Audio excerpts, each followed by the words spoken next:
नमस्कार मंडळी, कसे आहात सर्व? मजेत ना? आपण नक्कीच मजेत असाल, कारण आपण पाहतात गाव करामती युट्यूब चॅनल. मंडळी, प्रत्येक वेळेस आम्ही काही ना काहीतरी विनोदी व्हिडिओ घेऊन येत असतो, परंतु यावेळी एक पहिल्यांदाच ब्लॉग बनवण्याचा प्रयत्न करत आहोत. तो ब्लॉग पण असा रिअल परिस्थितीवरती आम्ही बनवत आहोत. खरं तर महाराष्ट्रामध्ये एकूण 4 प्रजाती, ज्या सापांच्या ज्या 4 प्रजाती आहेत त्या विषारी गणल्या जातात, समजल्या जातात. त्याच्यापैकीच एक विषारी सापाची जात म्हणजे नाग. आणि हा नाग आमच्या घराच्या समोरील जो परिसर आहे, थोडंसं आम्ही झाडं लावलेत, गार्डन टाईप बनवलंय, तर त्या परिसरामध्ये आलेला आहे. तर तो आता सध्या तुम्ही पाहिलं, मी विनंती करतो आमच्या कॅमेरामॅनला की तो त्या ठिकाणी आपण जाऊया. तो पाहिला तर आता या बिळामध्ये तो लपलेला आहे.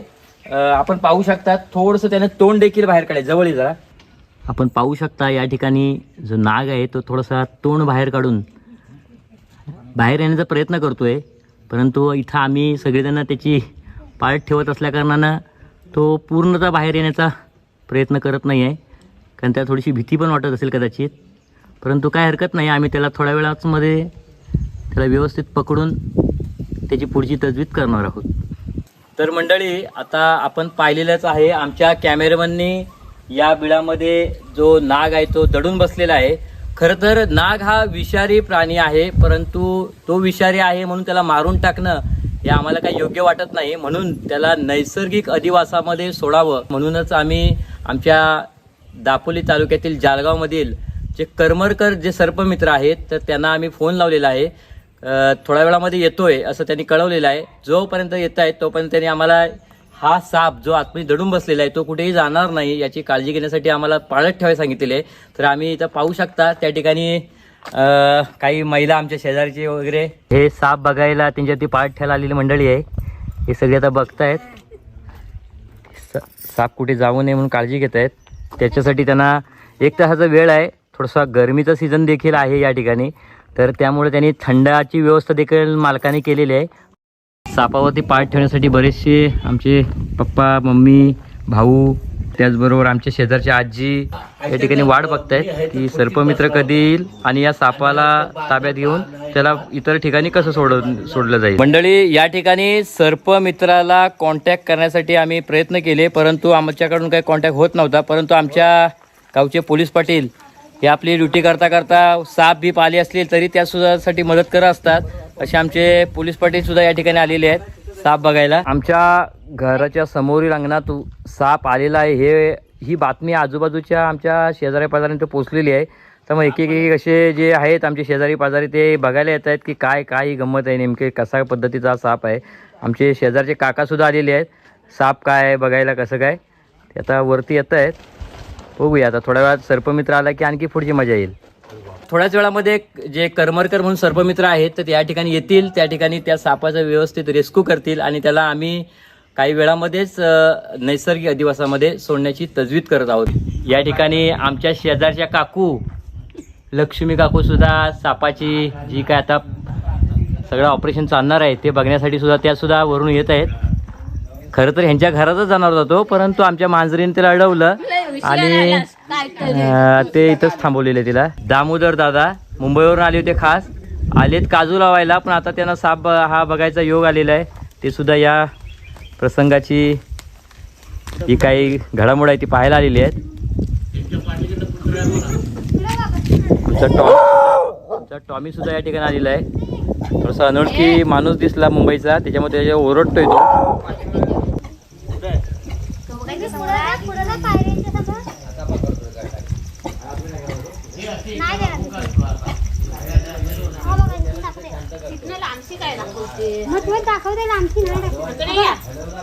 आता मुंबईवरून आलेली जरा कुठे आहे, कसा साप बसला आहे ते बघतायत.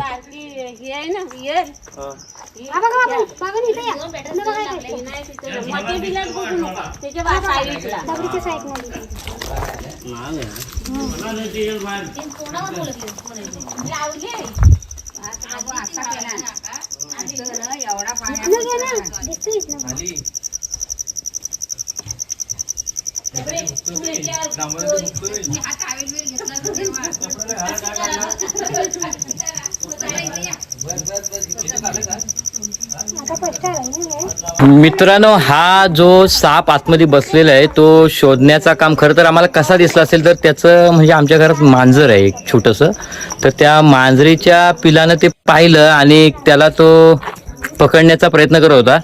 मागच्या वेळेस आमच्या दीपकच्या अंगणामध्ये मण्यार जातीचा छोटा एक साप आला होता, त्याला देखील आमच्या या मांजरानं पकडून ठेवलं होतं. आणि आज बघा हा साप मिळाला नाही, आम्ही त्याला पकडून दिला नाही म्हणून त्यानं रागान एक सरडा फोडून आणलाय. तो त्याला चावला होता तरी पण तो त्याला सोडत नव्हता. असा आमचा मांजर आहे. आणि त्याच्या माध्यमातून आम्हाला समजलं की तो साप आहे. त्यानं जेव्हा त्याच्यावरती पंजा मारला जेव्हा आमच्या मांजरीनं, तर त्यावेळी त्यानं फणावरती केला होता अशा पद्धतीनं. आणि त्याच्यानंतर आम्हाला कळालं की तो नाग आहे. आणि बरं झालं ते लवकर कळालं, नाही तर कदाचित एक विषारी साप होता. इकडे आमच्या परिसरामध्ये रात्री किंवा अपरात्री लोक फिरत असतात, तर कदाचित अपाय व्हायची शक्यता होती. पण चांगलं झालं. सापावर पाळत ठेवण्यासाठी एवढी मंडळी जमली होती आमच्या इथं. आणि ही मंडळी जमली असतानाच काही वेळामध्येच आमच्या इथं सर्पमित्र सुद्धा आलेले आहेत. आता आपण सर्पमित्रांची पुढील कारवाई बघूया. नमस्कार मंडळी, पुन्हा आपल्या युट्यूब चॅनलमध्ये स्वागत करतो. आपले ज्यांना आपण सर्पमित्र म्हणून आपण आमंत्रित केलं होतं या ठिकाणी त्या सापाचा रेस्क्यू करण्यासाठी, असे आपले किरण करमरकर साहेब, जे की दापोलीमध्ये जालगावमध्ये राहतात. तर ते या ठिकाणी आमच्या विनंतीला मान देऊन एका कॉलवरती तात्काळ ते या ठिकाणी हजर झालेले आहेत. आता आपण थोड्या वेळात ते ऑपरेशन चालू करणार आहोत. तर पाहूया सगळ्यांनी आपण कसं काय ते पकडतात वगैरे. आहे ना, बाहेर आहे ना.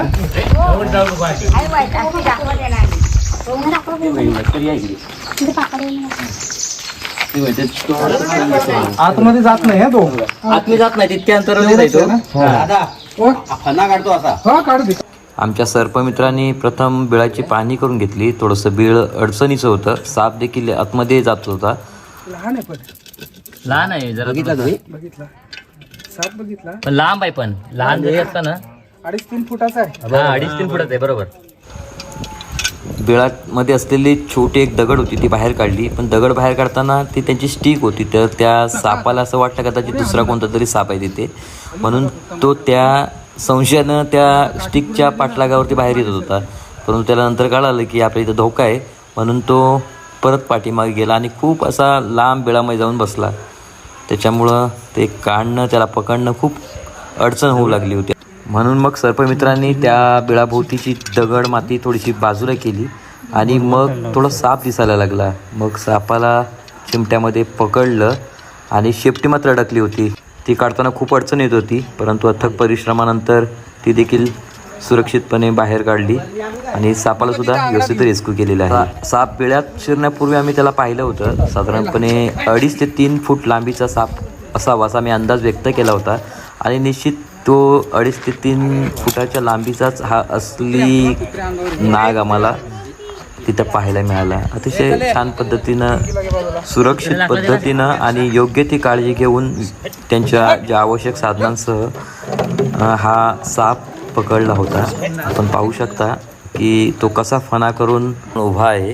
अशा प्रकारे त्याला बरणीमध्ये भरून त्याचा जो योग्य असा जो नैसर्गिक अधिवास आहे त्या ठिकाणी त्याला सोडण्यात येईल. खूप अशी मेहनत घेतली होती आमचे सर्पमित्र करमरकर यांनी. या ठिकाणी आमचे सर्पमित्र किरणजी करमरकर साहेब देखील आहेत. तर हा साप पकडताना साहेब तुम्हाला म्हणजे तुम्ही बऱ्याच ठिकाणी असे ऑपरेशन केलेले आहेत, साप असतील किंवा इतर काही हिंस्र प्राणी असतील, जसे की मगर. मागच्या वेळेला आमच्या वाडीमध्ये मगर आली होती, मला वाटतं तो सुद्धा रेस्क्यू ऑपरेशन तुमच्या हस्तेच झाला होता. आता हा जो साप होता तर तुम्हाला याच्यामध्ये काय कसं काय वाटलं, अनुभव काय आला तुम्हाला?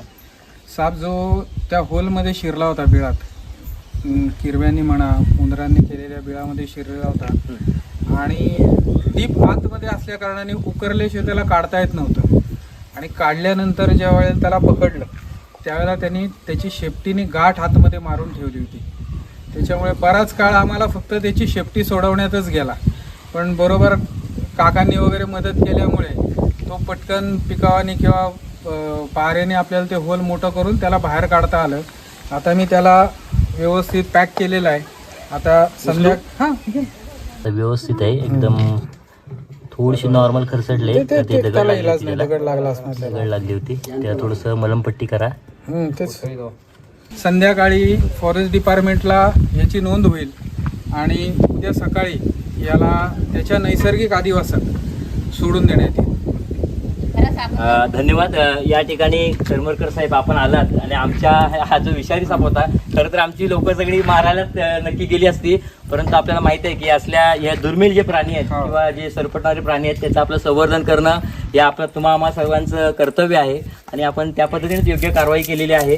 त्याबद्दल तुमचे आम्ही मनस्वी आभार व्यक्त करतो. धन्यवाद. आधी मुळात न मारल्यामुळे गाववाल्यांचे धन्यवाद. मुळात ही जात आता नष्ट होत आली आहे. बरोबर. आणि जर आपल्याला पुढे जगायचं असेल मनुष्याला, तर हे प्राणी निसर्गात असणं गरजेचं आहे. कारण ह्याच्या औषधांमुळेच, ह्याच्या असलेल्या विषयामुळे जे औषध तयार होतं त्या औषधामुळे आपल्याला स्नेक बाईट झाल्यानंतर आपण जगू शकतो. म्हणजे प्रतिविष म्हणूया. प्रतिविष जे तयार होतं ते ह्याच्या विषापासूनच तयार होतं. जर हेच नाहीसे केले आपण, तर आजपासून 25-50 वर्षापूर्वीची परिस्थिती होती की कुठलंही औषधच उपलब्ध नव्हतं, तशी परिस्थिती निर्माण होऊ शकते. त्याच्यामुळे हे साप वाचवणं खूप काळाची गरज आहे. कारण आपल्याकडे आता बरेचसे साप असे झालेले आहेत की ते पूर्ण नामशेष झालेत. ह्या पट्ट्यामध्ये तुमच्या फुरशी, हे म्हातारे लोक आहेत ह्यांनी चिकार बघितली असतील, दगडागणिक फुरसं बघितलं असेल, पण आज तुम्ही दुर्बीण घेऊन शोधलं तरी फुरसं दिसत नाही. फुरशाचं जे विष तयार होतं त्याच्या विषापासूनच तो चावल्यानंतर जे प्रतिविष म्हणून औषध म्हणून आपण जे वापरतो ते प्रतिविष त्या फुरशाच्या विषापासूनच तयार केलं जातं. पण फुरसं आता पूर्ण आपण नाहीसच करून टाकलंय. कारण जिथे जिथे डेव्हलपमेंट झाली, जिथे जिथे डोंगर साफ केले गेले, त्या त्या ठिकाणची फुरशी दगड उचलल्यानंतर दिसल्यावर मारून टाकण्यात आली. तर आडगावातनं अजूनही मारण्याची पद्धत आहे, पण तुम्ही लोकांनी त्याला न मारता संकेत नरवणकर असेल किंवा मी अशी आम्हाला कॉल केलात, त्याच्यामुळे आधी पहिले तुमचे धन्यवाद की त्याला मारलं नाहीत. उद्या सकाळी याला रिलीज करतानाचा व्हिडिओ मी उद्या शेअर करतो. नक्कीच निश्चित आपले सर्पमित्र जे आहेत त्यांचं असं म्हणणं आहे की जे विषारी साप आहेत त्यांचं एक संवर्धन करूया, किंवा अशा साप जर तुम्हाला आढळून आले तर निश्चित त्यांना न मारता त्यांना अशा पद्धतीनं सर्पमित्रांच्या सहाय्यानं पकडून नैसर्गिक अधिवासामध्ये सोडण्याची जी प्रोसेस आहे ती पूर्ण करूया. धन्यवाद. आपण सगळ्यांनी व्हिडिओ देखील पाहिलात त्याच्याबद्दल धन्यवाद. आणि या ठिकाणी करमरकर साहेब आपल्या ठिकाणी येऊन ते रेस्क्यू पूर्ण केलं त्याबद्दल त्यांचं पुनश्च एकदा धन्यवाद त्यांना देतो, आभार व्यक्त करतो. इथेच थांबतो.